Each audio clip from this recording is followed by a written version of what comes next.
record. Bam. Okay. So we're recording. Okay. So everyone can see my screen. All right. I'm going to say Sure can. yes. Fantastic. Okay. So this is just the news. We've been talking a little bit about it. This is if you're I publish a monthly newsletter. So if you're interested in receiving it, go to my website at www.autosofttech.net and subscribe to the newsletter. And you can also look at past newsletters if you want. So it's just kind of stuff that I throw in there, and I kind of try to keep it relevant. I keep it short and sweet too, because that's what I like. We were talking about this a little bit. So I think this is really cool. This is a 2-slot PXI chassis. And so it connects to computer via Thunderbolt. So you don't need a PXI controller. So this is kind of cool. So especially for like switching applications. So like you can put a really nice high-end DMM in here and then put a switch in here, and poof, you have, because they only make DMMs for PXI, and they only make like matrix stuff for PXI. So you can do that, and you have a really powerful system that can switch. So I've done that in the past with PXI chassis. So this is kind of, hopefully we'll open that up a little bit. It's kind of a cool thing. We were just talking about this. So this is GDevCon NA. So this will be an in-person event. It's going to be October 20th through 21st in Boulder, Colorado. This is a completely independent conference. And from what I understand, is going to be sponsoring it, but this is independent. They don't, NI is giving them money and doing some presentations, but these folks are going to be running it. So should be good. I personally am not going. I'm hoping to go to, there's one in Europe that's going to be in March. So I'm hoping to go to that one. Stay tuned for the news. I'll post some stuff about that. So, if you're interested in that. The GLA Summit. Last year, they had some good success with that. So this is going to be a virtual event. So it's kind of an architect community, but they're opening it up to everybody. So it's kind of like an advanced topic, but it's all free. It's all virtual. And that's going to be on November 15th, 2021. And I will be also giving presentations at this summit as well. So this should be a good one. I know last year, I think people enjoyed it. I think I saw a couple presentations that were interesting. So, that's kind of neat. AST unit tester. So I finally added, I don't know, you guys probably don't care, but I've been talking about adding filter functions for the longest time, and I finally did it. And I also fixed some bugs with it. So if you're interested, it's a really super bone dead, easy way to do unit testing, which is up my alley personally. So I personally like it. That's what I use on my projects. And the new version is available on VIPM, which is the JKI VI package manager. So you can access it that way, and it's totally free. So I recently, I went to Western for college, got my engineering degree there, and they graciously invited me to tour their Parkview campus. So Western has a whole campus devoted to engineering. It's very, very impressive. So I had the opportunity to look at some research projects that some of the professors were doing, and it was really cool. Western really wants to reach out to industry. So if you are, want to partner with a university to do some research, or you want some students, Western does a thing where every senior engineering student has to do a senior design project, and they usually partner with industry to do that. So if you have a project on the back burner that you think would be good for a student, get a hold of Western, and they'll get you in touch with some students. You can learn more about the research that they're doing. Here, Dr. Butt is the dean of the engineering college. We're a great guy, so you can contact him. What? Oh, go ahead. Someone has a comment. Oh, I don't know. So that's. I think he just needs to be muted. Oh, I don't know who said that. Okay, moving on. So our next SEMLUG meeting is going to be in November. I don't know if it's going to be virtual or not. We'll see how kind of the Delta variant and all that kind of stuff goes. Hopefully we'll be in person. We'll see. I did get Eric Reffert from NI. He's like the LabVIEW manager. Either he or someone from NI will be giving a presentation on interfaces. So interfaces is a new feature that was released in LabVIEW 2020. It's kind of neat. It's an object-oriented kind of concept. So he's going to be giving a presentation on that. That's going to be our next user group meeting. So you can register below. And then I also wanted to talk about, we were talking about, is NI still have their Farmington Hills office open? I don't know. And also with their sales kind of not wanting to engage with us, it's having our user group meeting there. I mean, I'll do it still, but there's not a lot of value. I do have an opportunity of moving it to Automation Alley. They have a facilities in Troy, Michigan, so be a little bit farther away. They have a room that can hold 100 people, and it's very, very nice. So, and I think it'd be cool to interact with automation, that group, and hopefully try to bring some folks from that group into our group. Automation Alley is huge. I mean, they represent. They describe it as a chamber of commerce they're focused on Michigan, and it's like, helping companies kind of learn about automation and stuff. So, email me. I don't know what you guys think about that. I know some people, like Farmington Hills. I mean, we can definitely stay there if you want, but this is an opportunity. Let me know what you guys think. Oh, here's someone in the chat. If the meeting is still in person, will you have Zoom? I might, that could be a possibility. The Automation Alley would be interesting because they have more like AV stuff. So, we'll have to see. I would just have to research on how to make that happen because I'm not a, AV kind of person. I mean, this is my wife's Zoom, so I don't know much about it. All right. So that's all I have for the news. So where is, yep, okay. Click exit. Okay. So, all right. So new features in LabVIEW. That's what everyone came to see. Yay. All right.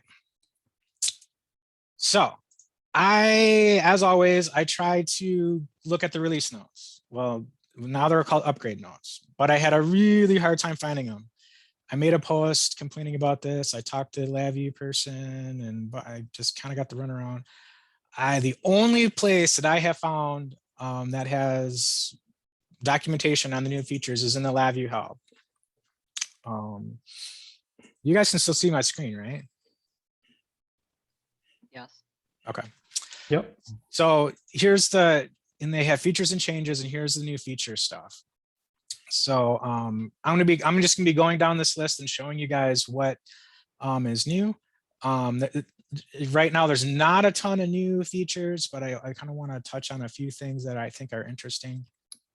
Oh, another chat. Oh, okay, cool.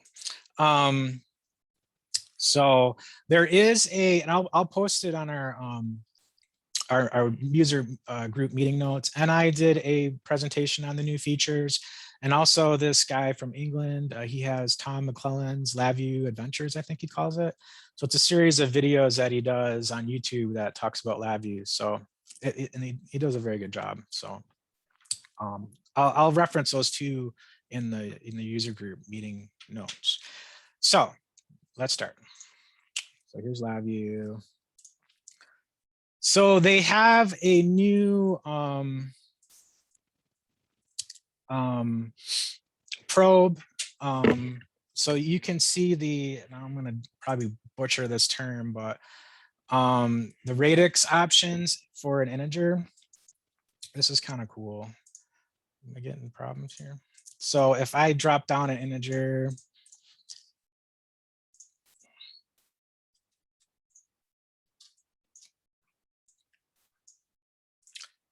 and I right click and I go to probe, right here, I don't know if you can see this, is like a little D. That means decimal, and I can click on it.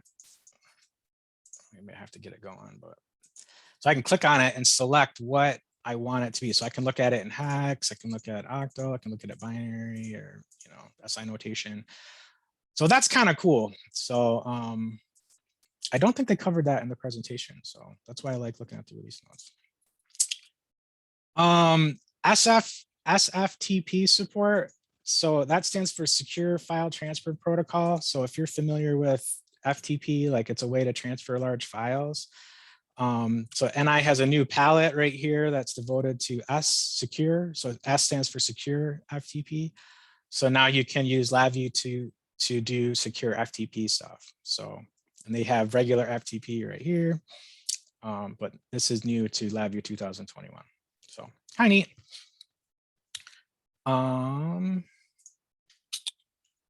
So Python support, LabVIEW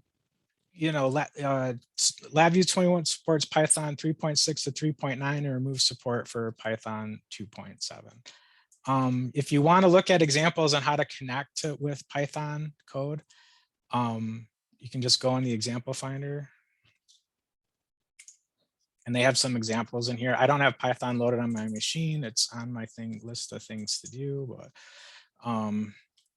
this is what the code would look like. So, and you can select your Python version, and notice it only goes back to 3.6. So that's that. So this is kind of interesting. So if you have, so run when open. So there's some VIs out there in the world that you can set a setting in a VI. Execution options, right? It's run when open it right here. So if you have that clicked, when you load a VI into memory, it automatically runs. That can pose some security problems. If it's a virus or something, like that might be bad. So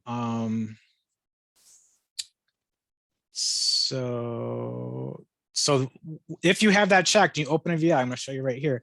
This dialog is going to pop up. So it's going to say, oh, this has set to run when open. Do you want to run it, or do you want to just view it in the editor? I can hit view, and now it's just viewing in the editor. If I, click this and say run, now it's running. Okay, and this is just a simple VI that just, I just have an event structure in that. So kind of neat. The classic example that everyone has on their machine, is the abort. They have tons of them out there. Where's mine?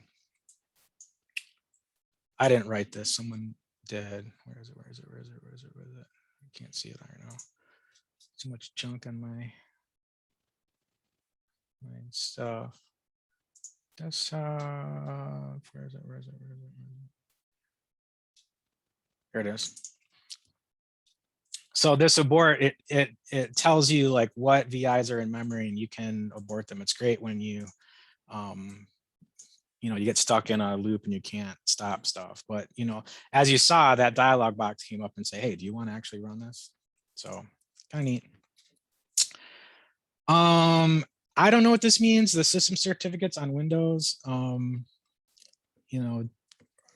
don't really know what that means. So if you're interested in that, reference that. OS support, as I don't know if you've heard, but Microsoft has stopped supporting Windows 7. And so that happened like last year or something. So LabVIEW no longer supports older versions of LabVIEW will support older operating systems, but moving forward, LabVIEW 2021 will not support Vista XP 7 or 8.x. So that's something to be aware of. I do have customers upgrading their machines from Windows 7 to Windows 10, and it's been going pretty smoothly. So so a lot of IT folks are demanding that people upgrade their machines. So Oh, And another thing with that Windows 7 is that if you're running a CDAP, which has Windows Embedded 7, so that'll no longer be supported. Like, so it won't run 2021 or any wow, future. that's a good point. Yeah. So Well, yeah. not being supported doesn't necessarily mean it won't run. It just means that NI isn't willing to help you when something goes wrong with that related to the OS. Yeah. Yep. And like, and Windows isn't supporting Windows or Windows 7 either. So it's, kind of, I don't know. I've been having a lot of customers upgrading from Windows 7 to Windows 10 over the last couple of years. So that's all I can say about that. I mean, I'm running Windows 10 myself. So I mean, I had a customer who was running Windows 7 on a PXI chassis, and he was able to upgrade his operating system.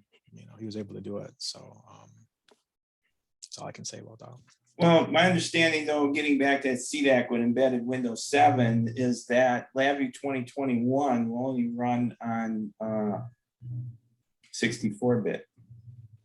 No, they still, well, I don't know the answer to that question. I just, from what I understand, well, I think I am running this 32-bit version on this machine. In the 2021 LabVIEW? Yeah, they're still making both. They want to move to 64-bit.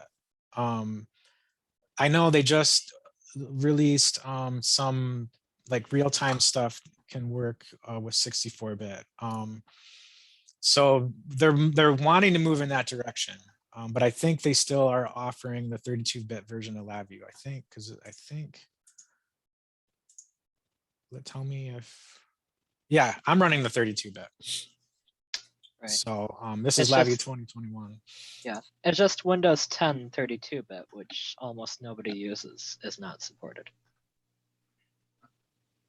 Oh, Windows.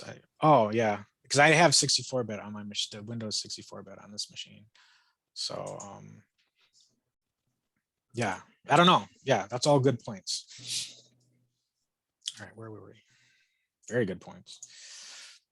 But yeah, I just had a meeting the other day, and NI really wants to move towards 64-bit, but it's kind of a chicken and egg thing because not all their products support 64-bit yet. So we're like, make everything work.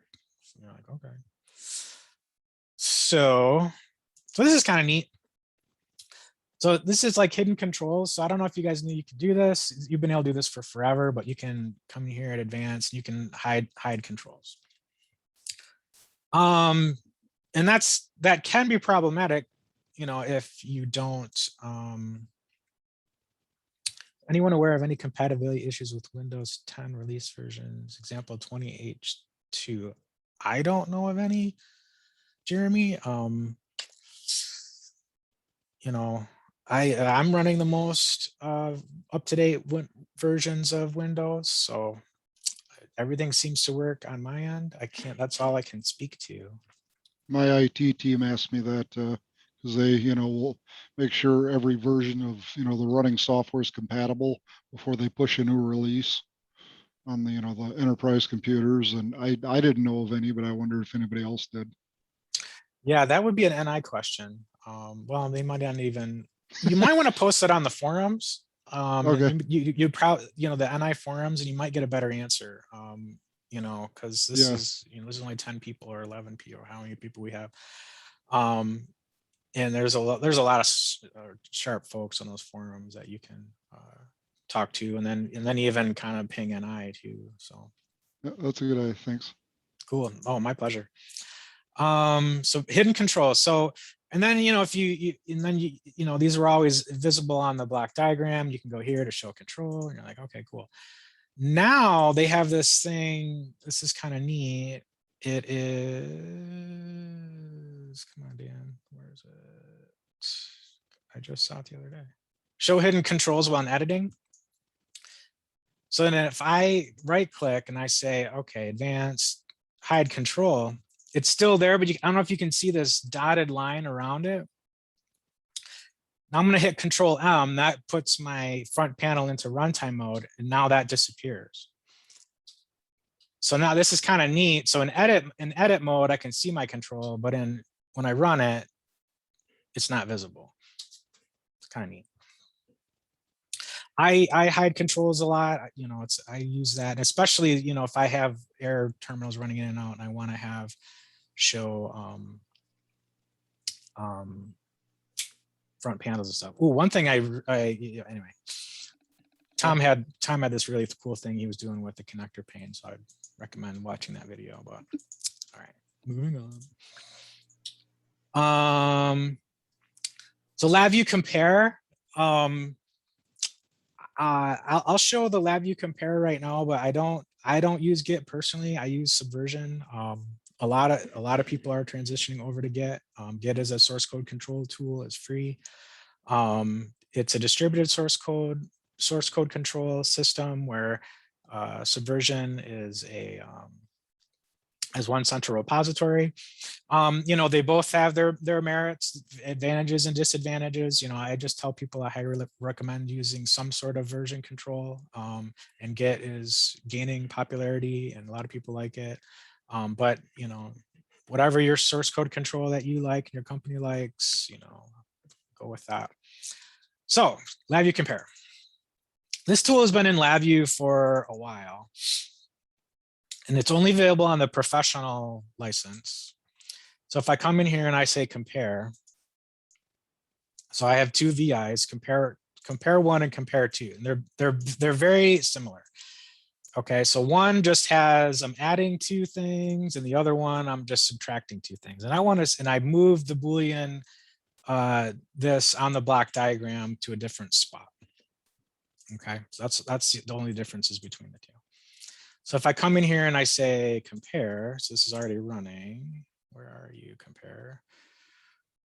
Oh, I did something stupid. What's this? Oh. I think you did close it. I don't know what I did. Compare, hide controls. What stupid thing did I do? Oh, there we go. All right, who knows what I did. So then I can come here and hit compare 2. And then I hit compare. So I come up with this dialog box.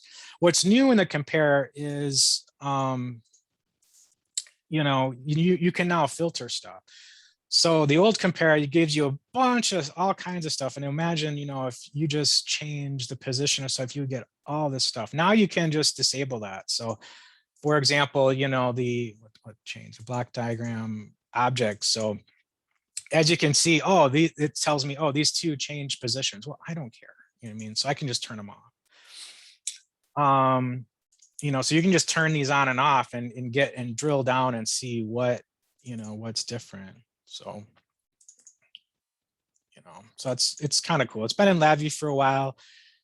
People use this with Git. Guarding embedded windows. Cool. So yeah, here's a chat. Yeah, thanks Skip for posting that. So so Git uses, I know Git uses compare merge model. So here's a tool that you can use to do that and filter with that. So and you can do it in Subversion too if you want, but I know people are using Git with it. All right.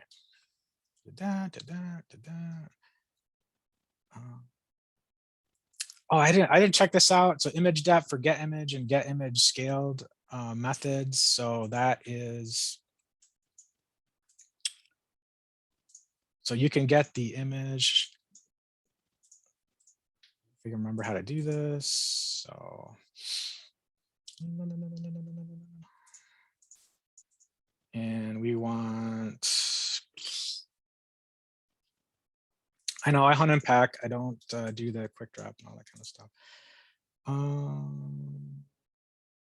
Oh, I think it's control.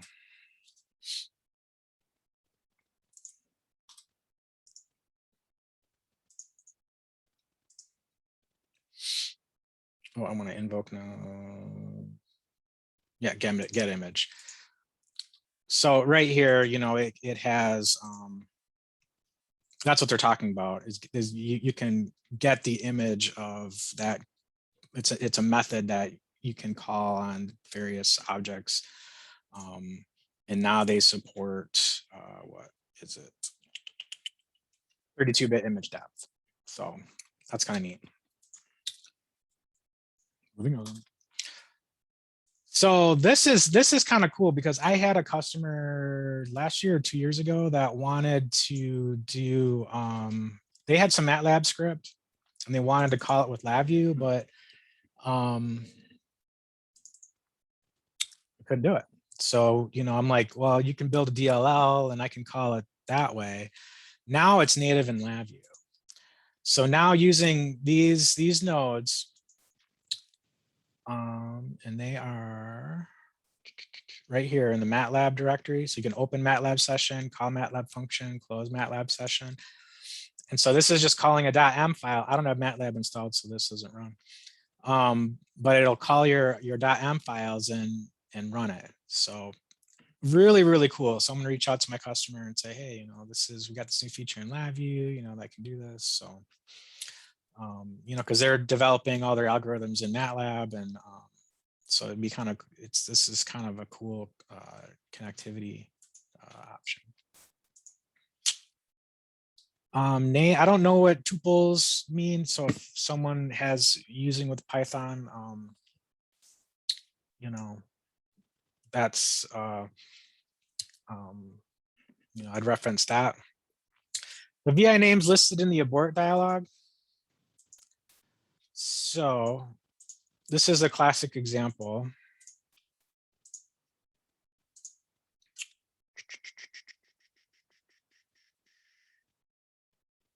This guy. Okay. So what I'm going to do is I just have this VI, and it's just dynamically calling this I don't have the yeah, it's a VI called sub VI. It's right here, and all this is just an event structure with a stop case in it. So I'm going to run this.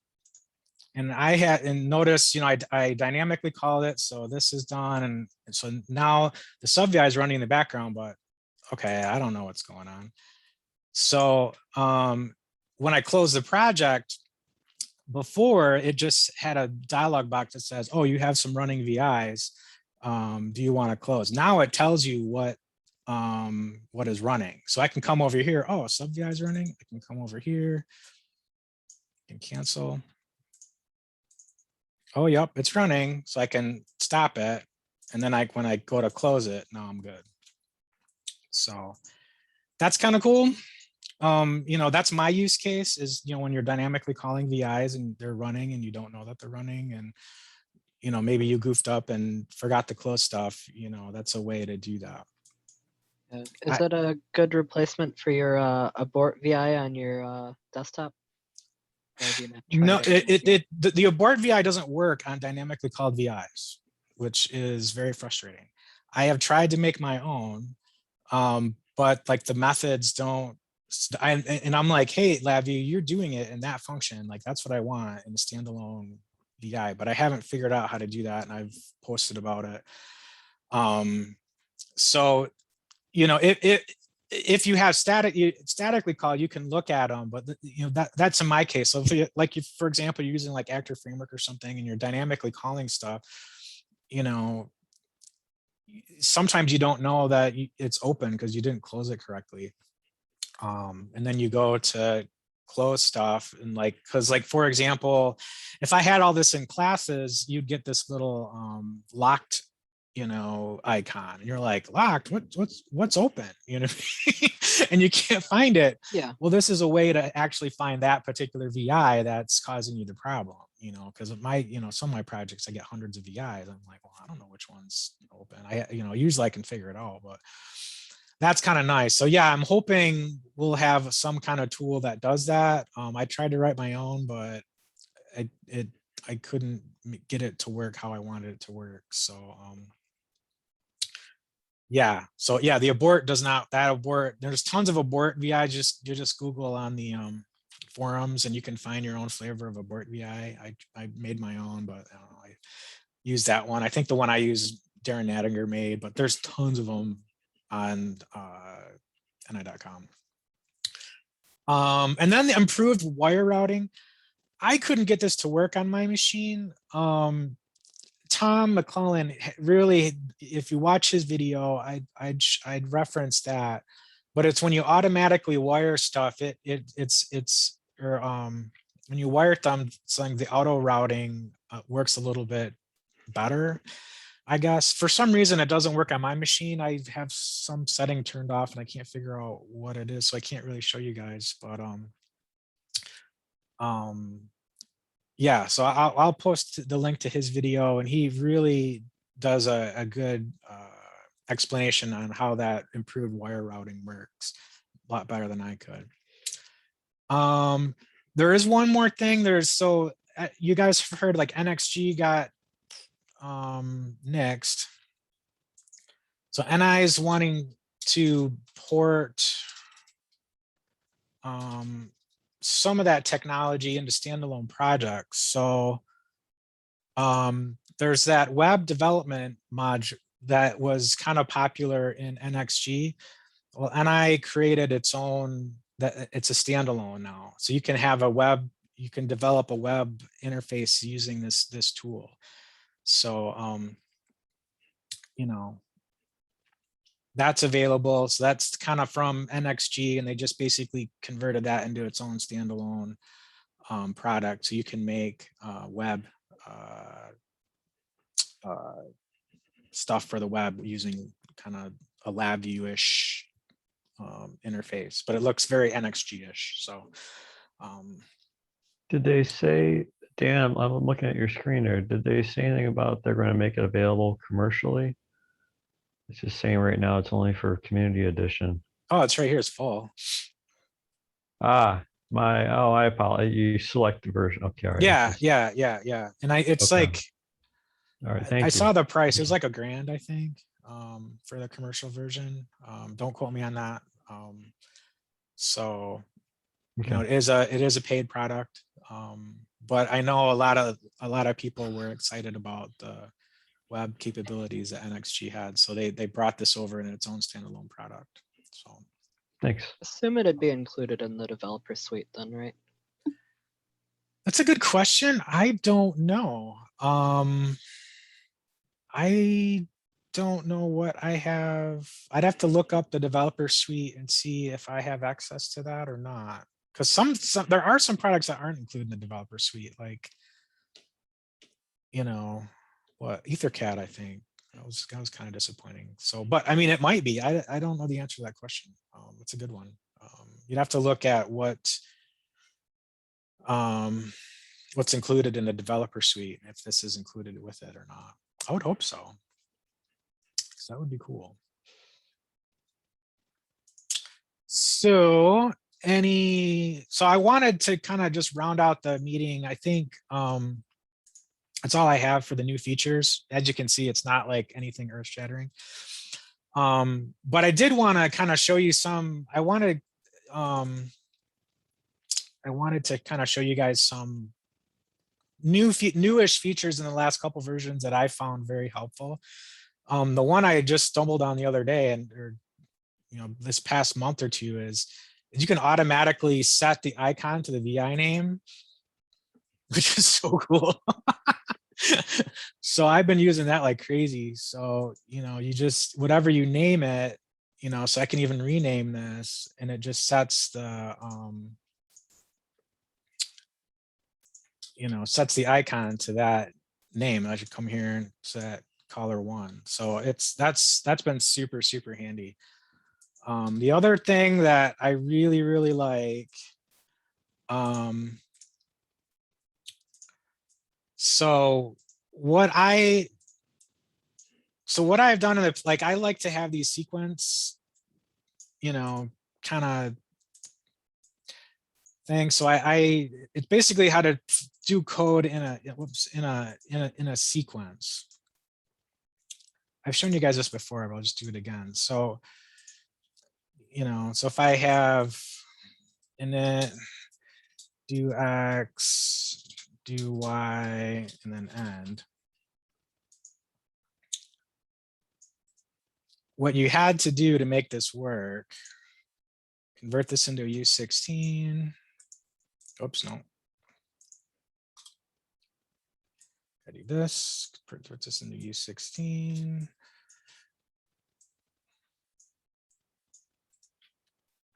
Now this is the old way. So this is, I'm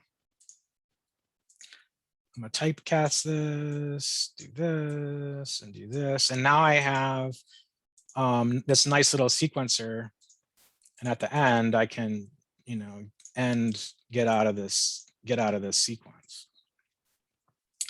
I really like this because, like, you know, if I have a really long chain of EIs, I'll put it in this method and I'll use the shift register to, you know, pass that data around. What I really like about this is I can add stuff in the middle. So I can say, oh, I want to do Z now. And now it'll, you know, it'll have, if I sort this,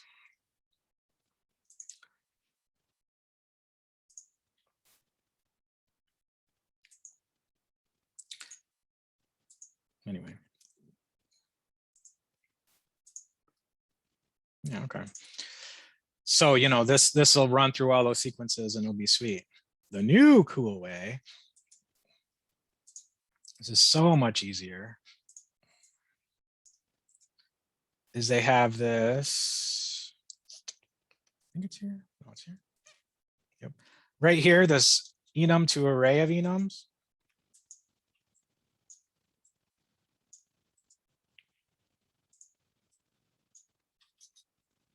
And then boom, same thing. It's way cleaner, way nicer, really, really cool. So that's kind of thing. I'm thinking about doing a what's tips and tricks. I haven't done that in a while. So maybe I'll include that. I just want to show you guys that. So that's all I have. Any questions, concerns, comments, anything you guys want to see? My chat, where's my chat?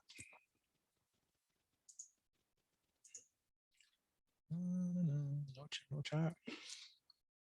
Everybody good? Can you hear me? Maybe. Maybe. Okay, so that's all I have for today. I'll be posting this recording on YouTube, and so people didn't see it, and you know, all the new features are in the help. Oh, here's a chat. Ooh, more chats.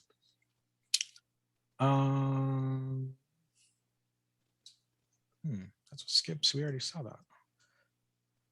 Did I screw up? Anyway. Skip just added Oh, okay. some more detail. Oh, and some more detail on the 32 and 64-bit. Yeah, it's confusing. That's why I'm still running on 32-bit. I'm like, and I make if when everything is running on 64-bit, I'll convert to 64-bit. But right now it doesn't, and I don't want to spend the time. I don't want to get in the middle of a project, way deep in a project, and then discover, oh, that thing is not supported on 64-bit. You know, that is super, super bad for me. So you know, once NI has everything working on 64-bit, I will make that transition. But as far as I know personally, they're not there yet. There's still some things that don't work on 64-bit, and you know, I don't want to take the time and figure out what is and what isn't and all that. So that's just me. So okay, so that's all I got, guys. Thanks so much for coming, and hopefully, you know, we'll see each other next time. And what do you guys think about moving to Troy? Is that something that you'd be interested in, or should we keep it at Farmington Hills, or what's your take on that? Or does anyone care? I really like the idea of a bigger room, but the extra 20 some miles would be challenging for a quick lunch meeting. Yeah. Yeah, Troy is about as far away as the North Oakland County. Right. Yes. Yeah. Okay. So I'm kind of thinking, you know, maybe still keep it at the NI offices then. I mean, I'm stuck on site at Magnus, so the North Oakland County group is as close as here, but that's just my situation. Okay. Why don't I put together a Google survey, kind of get everyone's opinion on it, and hopefully that'll make it a little clearer. I personally don't care. I'm just kind of putting it out there. The facilities at Troy look really nice, but I understand, that is a distance move, so that might cause some problems. So I'll do that. I'll put out Would I still be buying us lunch then? I don't know, to be honest. I might have to buy lunch. I don't know. I have not heard. So these are the important questions. Yes, they are. Obviously we'd have to do something. Either I would have to pony up and do it, or and I was before the pandemic. I mean, they had all kinds of great options. I was like, oh my God, look at all this great stuff. So I don't know. I don't know what the status is with that. So I'll probably ping them in like a month or two and see, and let everyone know like what they say, and if they want to do lunch still, and what the status is on, because I don't even know if NI will let us in the building. You know what I mean? For pandemic reasons. I don't even know what their corporate policy is for that facility. So I peeked in on the office like a month ago just to see if it was still there. And it was still there. Nobody was in the office at the time. Yeah, it's very, even before the pandemic, it was very, not a lot of, they weren't using it, like, Shweta was there. She's the kind of administrator there, but, they do have that classroom. So, and I don't know when they're going to go back to in-person LabVIEW classes. I haven't heard Can about I throw that. something in about Troy? Yeah. I like the notion of having other automation professionals that aren't necessarily LabVIEW based in attendance. I thought, I think that would be kind of interesting. I do too, because I'd really like to bring in new folks, because the problem I'm having right now is with no sales, there's no sales folks promoting our user group anymore. So, I kind of was like, wow, this would be a cool opportunity to kind of get some new people, because there's no way of finding out about our user group right now. You know what I mean? For new developers, I mean, NI's not really pushing our user group, and so that's why I'm kind of like, oh, go ahead. That facility you're mentioning, do you have a link to that? Could yeah, I can send out a link. I'd yeah, like to see that. yeah, Maybe they've already got a calendar of groups that may be of interest to some of us, right? Yeah, and I talked to them, and they're like, hey, would you like, if I moved us over there, would you guys like promote our user group? Like, oh yeah, we put it on our newsletter or website or calendar or whatever. I'm like, that would be super cool. So even if we don't use the facility, I might do that and just try to get those folks to come, if we stay in Farmington Hills, to get some of those folks to come to Farmington Hills, because I think that would be cool. I think it'd be a good fit.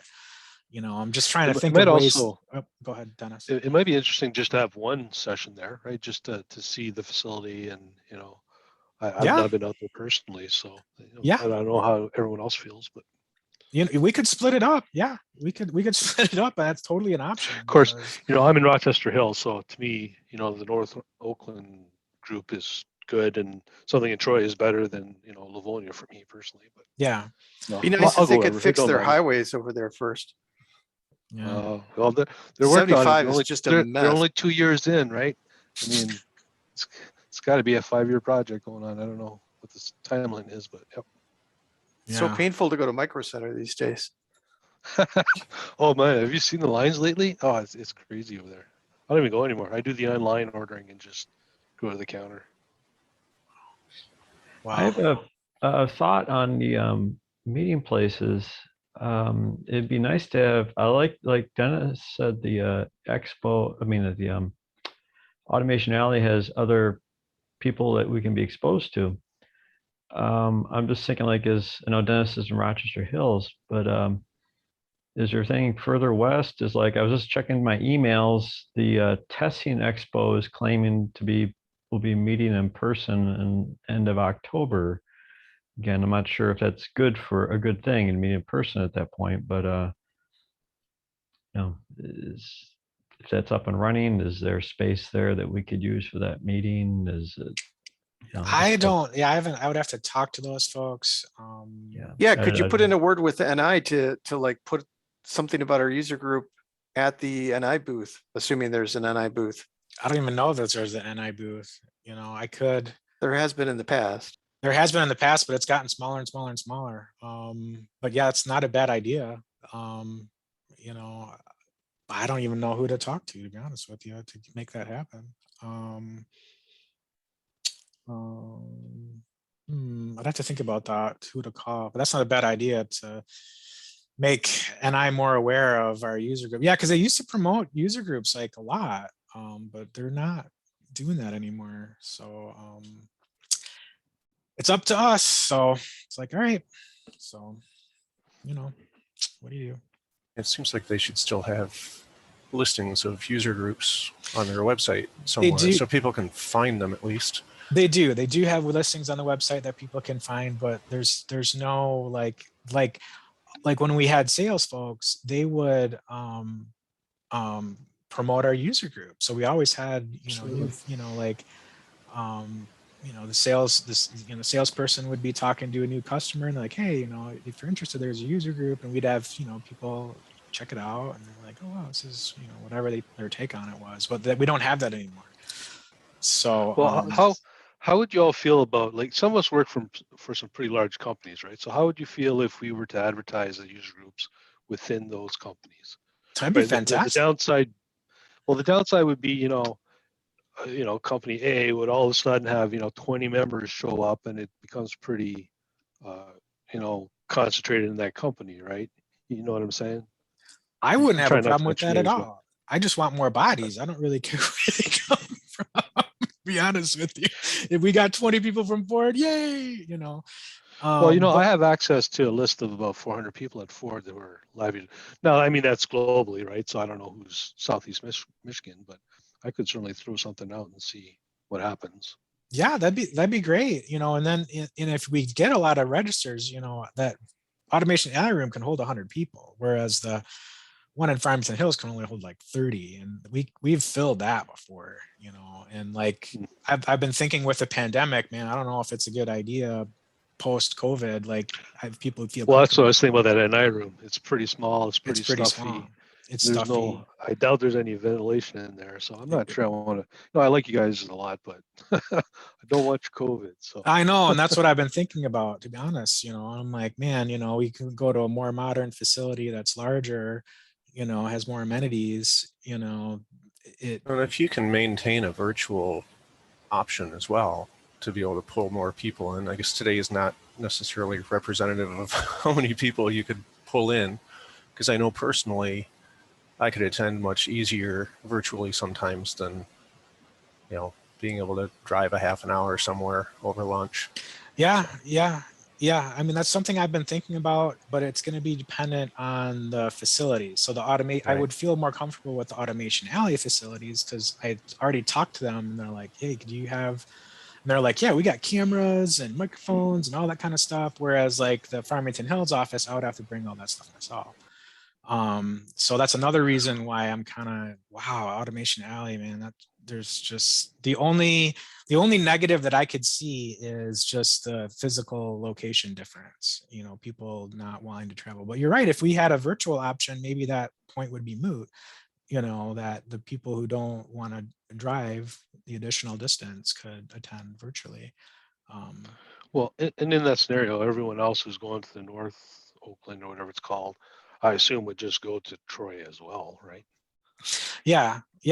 Maybe. I don't know. I mean, I don't have a lot of, I haven't talked with Bill, but yeah, we could, I don't want to step on their toes either, but I'd probably try to make the meetings kind of off months or whatever, but which wouldn't be hard to do. Speaking of Bill, you might want to suggest that location to him as an option. So I would. The deal is though, you have to be an Automation Alley member. Oh, okay. So I'm thinking about joining my company, and it's like $700 a year, which I can totally do. you know, but it's not like open to the general public. So as an automation, if I haven't joined yet, but as an Automation Alley member, I would have access to those facilities, which would be freaking awesome, you know. So you know, and I, if they still would want to buy lunch, they would still buy lunch even if we're not using their facility. So, but I don't know if they're going to continue to do that moving forward. That would cut into the profits. So Who knows? And it's been really uncommunicative. It's been very bad. I have complained about it. A lot of people on the forums have complained about it. It's very frustrating. You know, and I don't know if that's going to improve. I hope so, but you know, every time I have a meeting with an eye, they're like, oh yeah, we want to, you know, communicate more, blah, blah, blah, blah, blah, and then crickets, you know. So it's like, all right, show me, stop telling me, show me, you know. So I don't know. It's very frustrating, you know, because, you know, I've told NI, you know, I run this user group and I have to get up in front of you guys and being like, you guys ask me like, what's going on with NI? And I'm like, I don't know, you know, and it's kind of, you know, I'm like, that's really embarrassing, you know, I'm supposed to, you know, and it's just, I've been knocking on the doors and no one's answering. And it's just like, okay, you know, so I am frustrated too, you know, but it is what it is. I had a rep from the Midwest, Elena Moroto, who was going to speak at one of my meetings for DuPont LabVIEW users, and she was a no-show. Yeah, that's I mean, I went through quite a bit to get, you know, somebody that offered to speak, and I moved the meeting back 1 week because she couldn't make it. Then she just stopped answering. Yeah, she might have. There's a lot of turnover at NI. It's very frustrating. Yeah, my volume license agreement was held back a month because the person who was doing it left the company. Yep. And there's been a lot of changes with that, and NI has not been communicative about.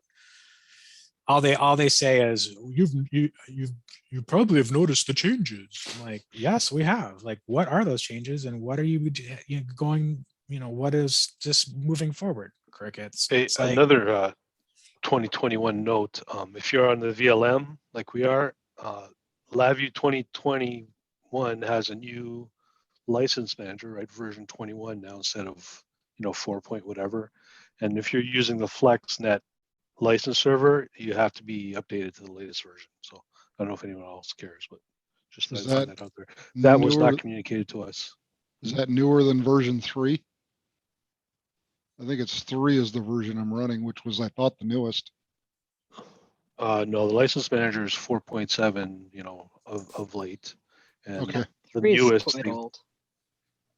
Yeah, 3 is pretty old. Yeah, if you just type in there, Dan, at your keyboard, license manager, hit your start menu and type in license manager, you'll see it comes up as, yep, that's the guy. Yeah, I just downloaded the new one. Yeah, so that should have version 21. Yeah, so there you go, license manager 21.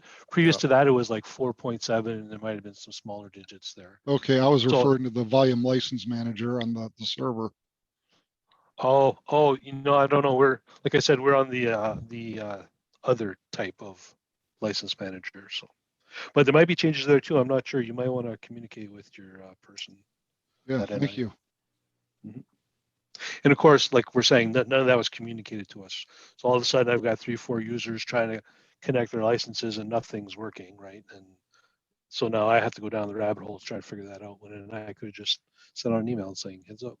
Oh yeah, like I don't get emails from NI. Like when my license I need to renew, I don't get an email from NI. I'm like, oh, so I kind of have to do a mental note of, yeah, you saw in my license manager in 80 some days, I gotta, do it. And I'm like, come on, can't yeah. We used to send emails and they're like, okay, here's how LabVIEW itself will warn you when it's a week away. It will, but I don't know. And maybe, maybe that's having some redundancy in there. Who knows? But I know I share your frustration with NI, and I've been communicating that to NI, and they know about it, but I don't know if they're in a position to do anything about it, or they want to do anything about it, or they can do anything about it. I had no idea. So it's frustrating, but it is what it is. All right. Well, is there any more comments or questions or concerns? No, good job. Thanks, Dan. Oh, my pleasure. Thanks everyone for coming out. I really, really appreciate it. I really hope we can get together in person soon because you know, I know the virtual is convenient, but I missed face to face. So I'm hoping to get back together in person soon. So that's all I got, guys. Thanks. a lot, Appreciate Dan. it. Thanks, Dan. Appreciate it. Thanks. Thanks, Thanks, Dan. everybody. Appreciate it. Thank you. My pleasure.